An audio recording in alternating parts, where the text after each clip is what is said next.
Realın efirində Ayşəm Rüstəmovadır. Hazırda biz Qaradağ rayonu Lökbatan qəsəbəsindəyik. Fonda da gördüyünüz kimi böyük bir qələbəlik var. Bu qələbəlik şəhid ailələri və Qarabağ qaziləridir. Onların növbəti bir hissəsinə Qaradağ rayonunda bax bu arxada gördüyünüz fondakı mənzillərdən verilir.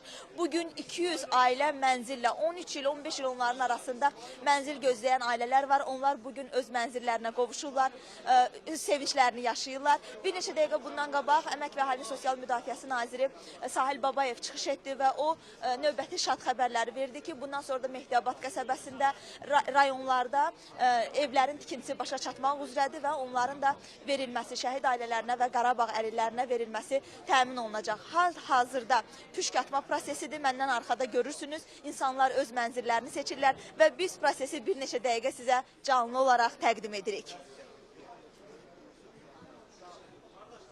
Bildiyiniz kimi, Cənab Prezidentin tapşırığına müvafiq olaraq əhalinin sosial cəhətdən həssas təbəqələrinə dəstək tədbirləri davam etdirilir.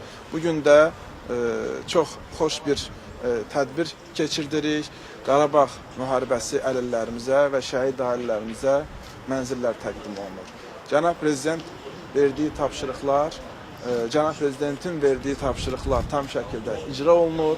Bilirsiniz ki, avqustun 1-i ölkə başçısı bura gəlmişdi. Məhz bu məkanda 35 Qarabağ əhallimizə və şəhid ailəmizə mənzillər təqdim etmişdi. 136 Qarabağ əhallimizə də avtomobillər təqdim etmişdi. Və burada o öz tapşırıqlarını verdi. Ehtiyat vəsaitindən 20 milyon manat Əmək və Əhalinin Sosial Müdafiəsi Nazirliyinə vəsait ayrıldı və bizə tapşırıq verildi ki, bu il Qarabağ əlillərimizə və şəhid ailəmizə verilən mənzillərin sayı 500-dən artıq olsun. Artıq mən Cənab Prezidentə məruzə etdim ki, və o da səsləndirdi bu rəqəmi, bir həftə öncə açılış zamanı ölkə üzrə bu il 626 mənzil və fərdi şəhid ailələrinə və Qarabağ müharibəsi əlillərinə təmin edilmişdir. Hər gün bu mənzillər təqdim olunması davam edir və ilin sonuna dək 626 mənzilin, fərdlərin hər biri vətəndaşlarımıza püşk atma yolu ilə bölüşdürüləcəkdir. Bugün nə qədər verilir? Bugün 200 mənzil deməli təqdim olunur və proses hər halda 2-3 gün çəkəcəkdir. Bugün bir 60-70 vətəndaşımız püşk atmadan keçəcək, mənzillərinə yerləşəcək. Sabah da yenə püşk atma olacaqdır. Çünki bu proses müəyyən qədər vaxt aparan prosesdir.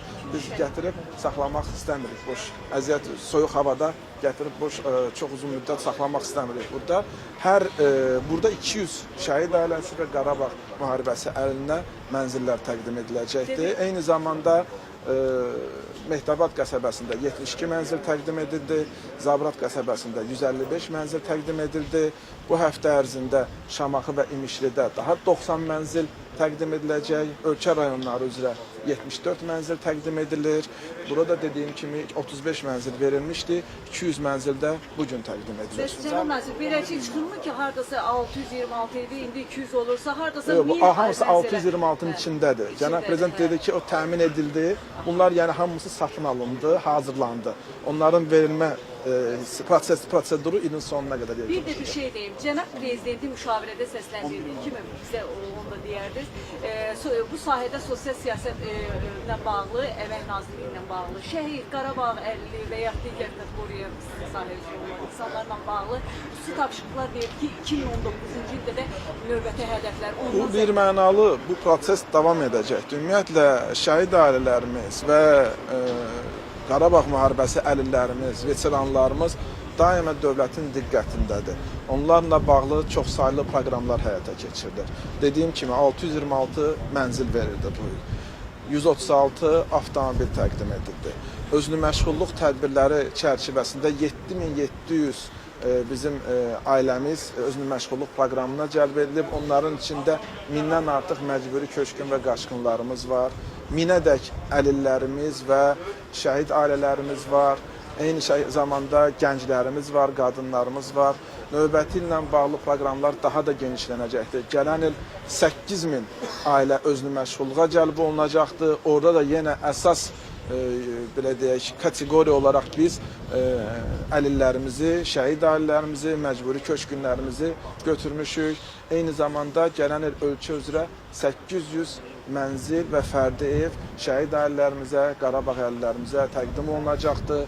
Bundan əlavə onlara müxtəlif protez ortopedik vasitələr təqdim olunur. Yəni bu proqramlar çox sayılıdır. Onlar daim diqqət mərkəzindədir və cənab prezidentin siyasətinin ana xətlərindən birini təşkil edir. Eyni zamanda Azərbaycanın vitse-prezidenti Mehriban xanım Əliyeva daim bu məsələlərlə xüsusi olaraq maraqlanır, müxtəlif layihələr həyata keçirir.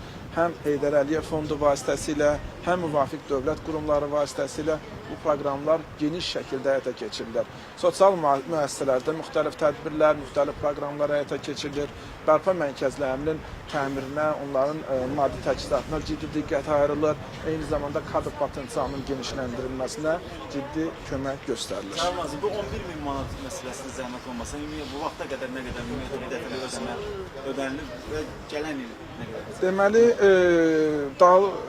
Qarabağ müharibəsi şəhidlərimizə ödənilən bir dəfəlik ödənişlə bağlı olaraq qeyd edeyim ki, ümumilikdə 9500 insana bu vəsaitin ödənilməsi, 9500 şəhid ailəsi, şəhidimizin, hərbi qulluqçumuzun vərəsəsinə bu vəsaitin ödənilməsi nəzərə tutulur.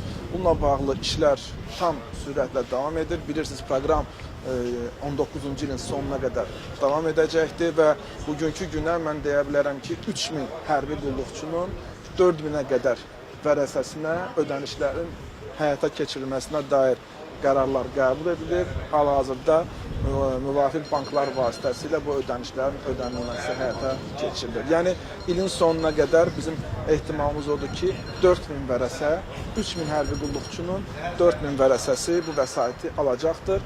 Növbəti ildə də davamlı olaraq bu işlər həyata keçiriləcək. Dediyim kimi 9500 vərəsədir, yəni 9500 hərbi qulluqçudur. Yəni 6500 hərbi qulluqçunun indi nə qədər vərəsəsi olacaqsa onu müraciətlər əsasında biləcək. Onlara da növbəti ildə ödənişlər həyata keçiriləcəkdir. İlk dost ona baxa bilmirəm də, ən böyük çətinlik o da. Deməli, ilk Dost mərkəzi, bilirsiniz, cənab prezidentin müvafiq fərman və sərəncamları ilə Dost agentliyi yaradıldı və Dost agentliyinin həm nizamnaməsi, həm də fəaliyyət qaydaları təsdiq olundu. Biz düşünürük ki, ilk Dost mərkəzi çox yaxın müddət ərzində, yəni konkret vaxt olaraq ay yarım, 2 ay ərzində düşünürük ki, tam şəkildə hazır olacaqdır. Məlumat üçün bildirim ki, artıq Dost agentliyi yaradılıb, qanunvericilik bazası yaradılıb, 100-ədək normativ hüquqi akt hazırlanıbdır, 62 vəzifə təlimatı hazırlanıbdır, 124 xidmət portfeli, xidmət pasportu hazırlanıbdır və işlər tam gücü ilə davam edir. Hazırda ilk Dost mərkəzinin və agentliyinin yerləşəcəyi binada təmir işləri aparılır. Ora üçün müxtəlif innovativ belə deyək, kommunikasiya vasitələrinin, texniki avadanlıqların hamısı sifariş olunubdur. İlin sonuna qədər ölkəyə gətirilməsi gözlənilir. Düşünürük ki, 2 ay ərzində təmir işləri yekunlaşdırılacaqdır və gələn ilin 1-ci rübə ərzində ilk Dost mərkəzinin açılışı baş tutacaqdır. Çox sağ olun. Təşəkkür. Siz sağ olun.